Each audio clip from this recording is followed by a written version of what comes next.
Rome was founded, according to legend, by Romulus in 753 BC. It began its expansion almost immediately, first conquering the lands of the Italian peoples, and then extending its domain until an empire was created that stretched from the Atlantic coasts of Iberia all the way to the Euphrates River. Historians date the fall of the Western Roman Empire to 476 AD, meaning that the history of this city and its dominion over the world spanned an entire millennium. How was it able to last so long? The answer is, Rome not only conquered lands, it adopted them, blending the customs and habits of various civilizations with the best that Rome had to offer.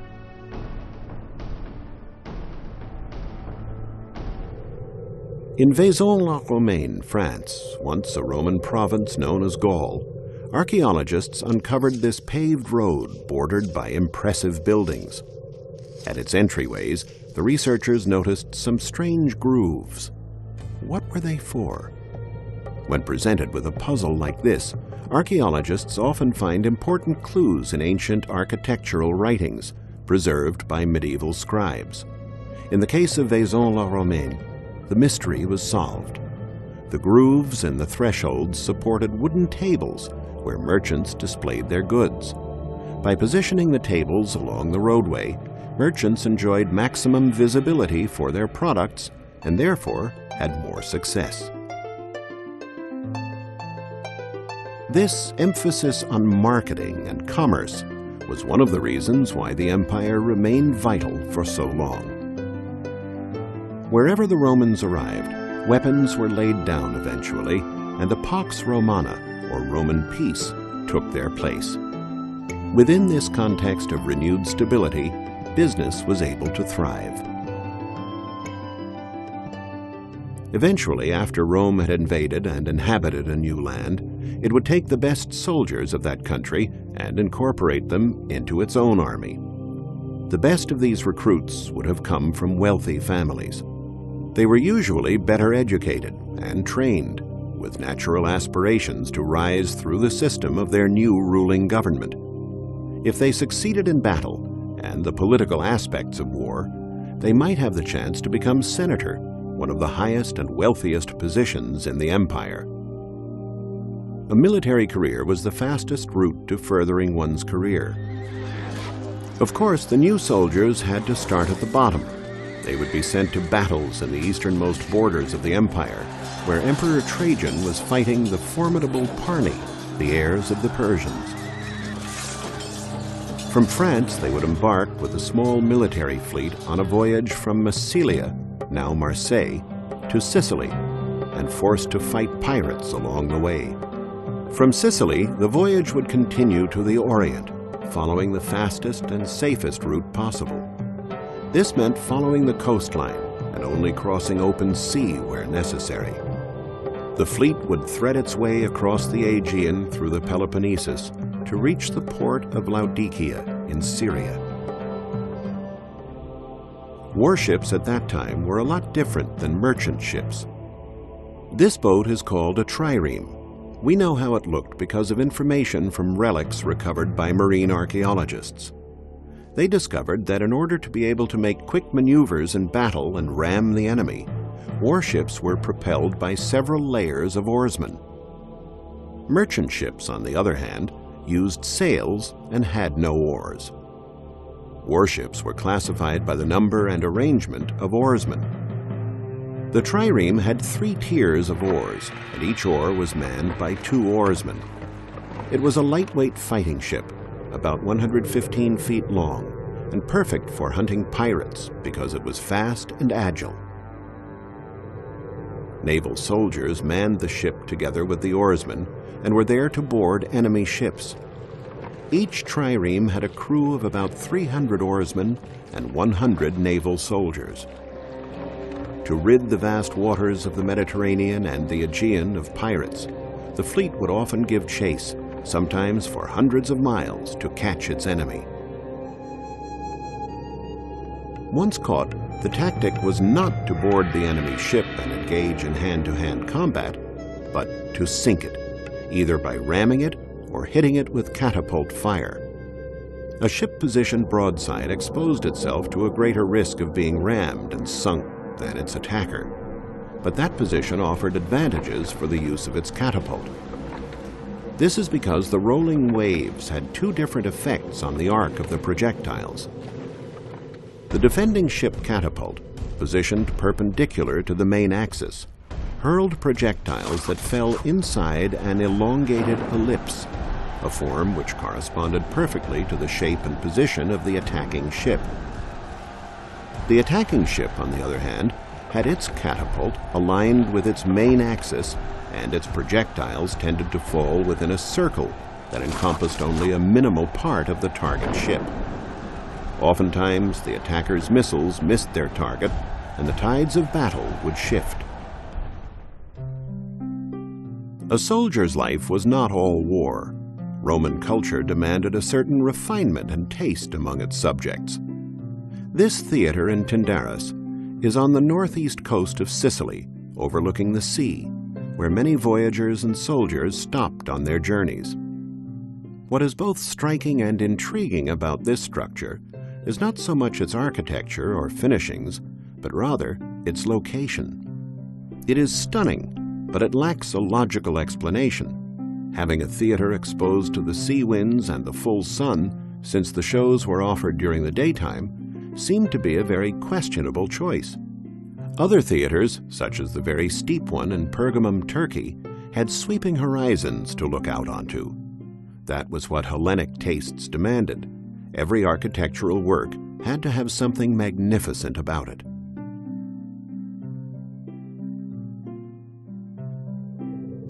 The Tyndaris Theater, like much of the city, was not actually built by the Romans, but rather by the Greeks several centuries earlier during the Hellenistic era.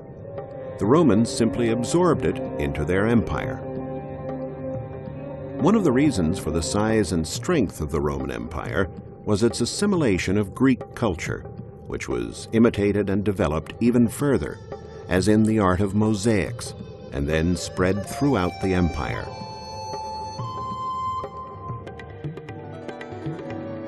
In the interior of Sicily was a flourishing city, Morgantina. Sumptuous dwellings adorned with splendid mosaics testify to its wealth. One of the ways it demonstrated its prosperity was the gracious hospitality offered to strangers.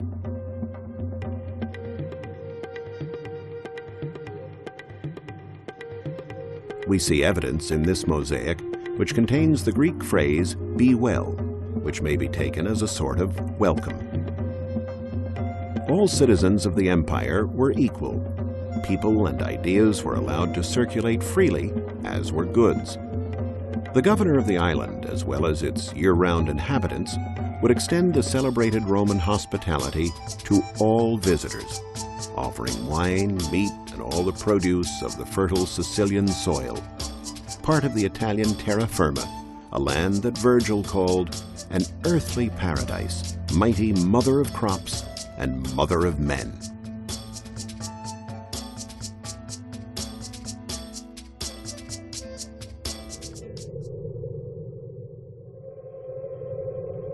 Sometimes an army's mission was not of war, but of peace. On the Greek island of Santorini was an early settlement called Thera.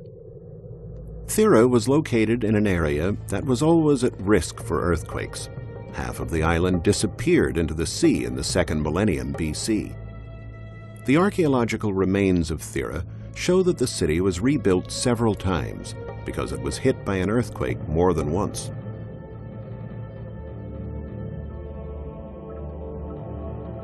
The earthquakes would seriously damage public and private buildings, and on occasion, the Roman army would be assigned to carry out civil engineering projects, digging wells, clearing roads, restoring hygiene. An army officer could distinguish himself further by performing these public duties in a successful fashion.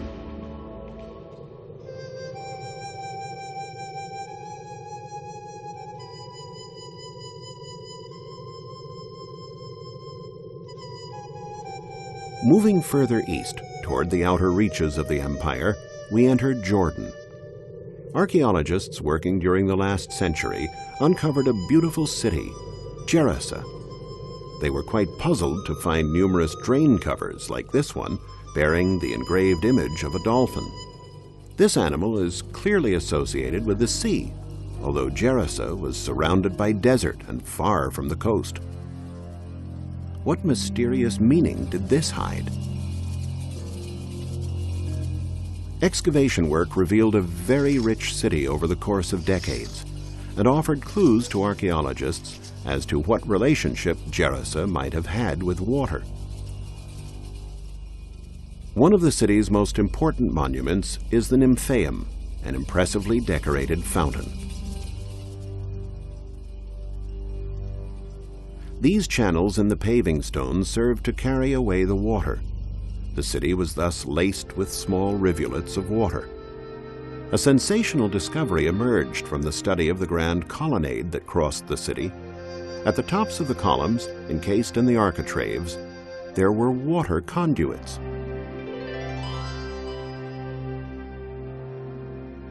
Gerasa had a complex water distribution system.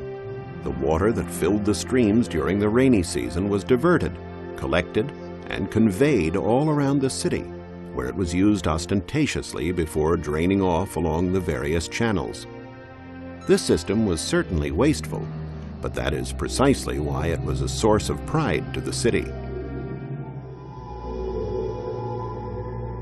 With its ample supply of water and its monuments, including this temple dedicated to Zeus built in a panoramic position atop 3 terraces, Gerasa projected an image of beauty and hospitality, as befitted its status as one of the ancient world's most important marketplaces.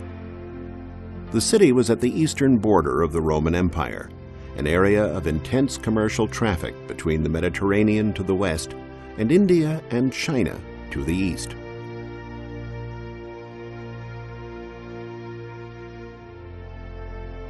Gerasa had to compete for commerce with other cities in the same zone, such as Palmyra and Petra, and hence had to offer a wide range of quality services and entertainment, as seen in its 2 theaters, its mineral baths, and the stadium. Its hospitality is highlighted by this magnificent oval plaza, for which Gerasa is world famous. The oval plaza of Gerasa is a symbol of the Roman Empire. An imposing colonnaded avenue penetrates the city and ends in this picturesque plaza.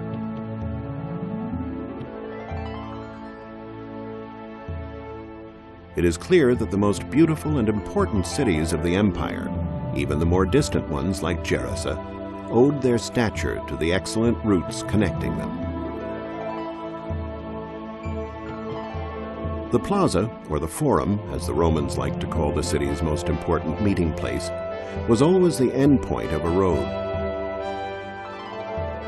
This oval plaza stands as a testament to the most important reason for the survival of the Roman Empire, its road system. The efficiency of these road networks could be admired today. There were postal stations, armed guards, constant upkeep of the surface, and over 75,000 miles of roads.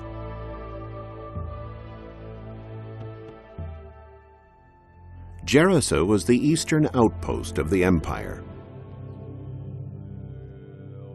From here, Roman soldiers would travel through dunes across a boundless desert and encounter a culture and civilization unlike anything they had ever known. The caustic people who lived in this area between the Euphrates and the Indus rivers made even Romans tremble. This was the land of the Parni, the heirs of the Persians.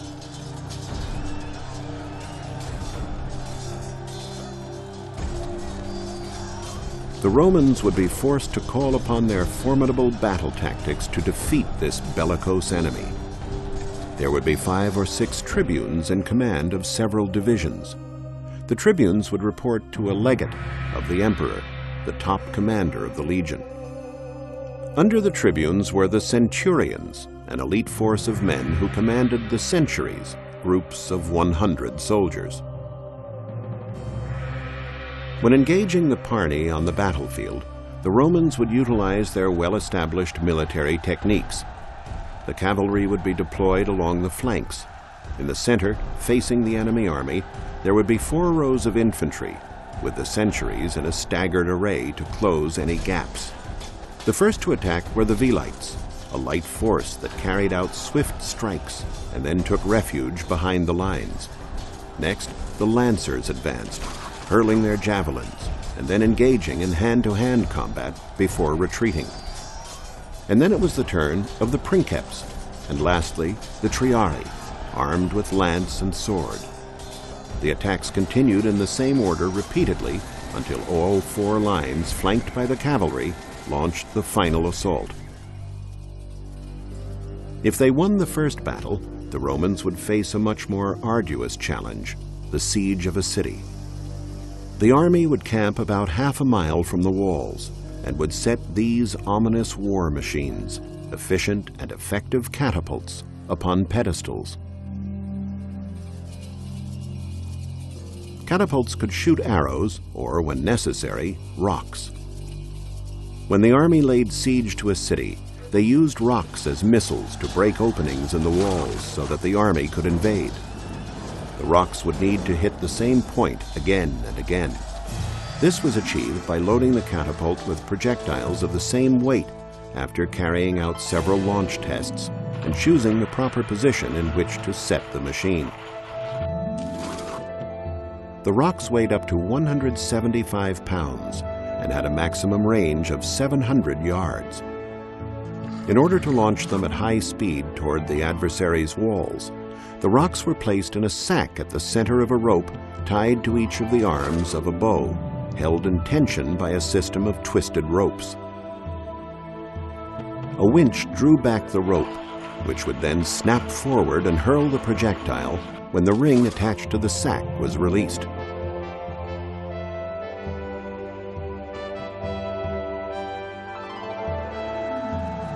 Along with the catapult bombardment, the Romans would use other war machines as well.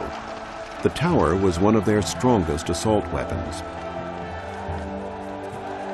Its sides were closed, but could be opened at different levels when needed.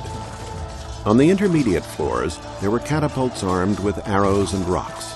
On the upper floors, there were soldiers ready to make the assault when the towers were next to the enemy walls. On the bottom floor, there was the battering ram. When the wall had been breached, the tribune would give the signal to his centurions to attack and make their victorious entrance into the city.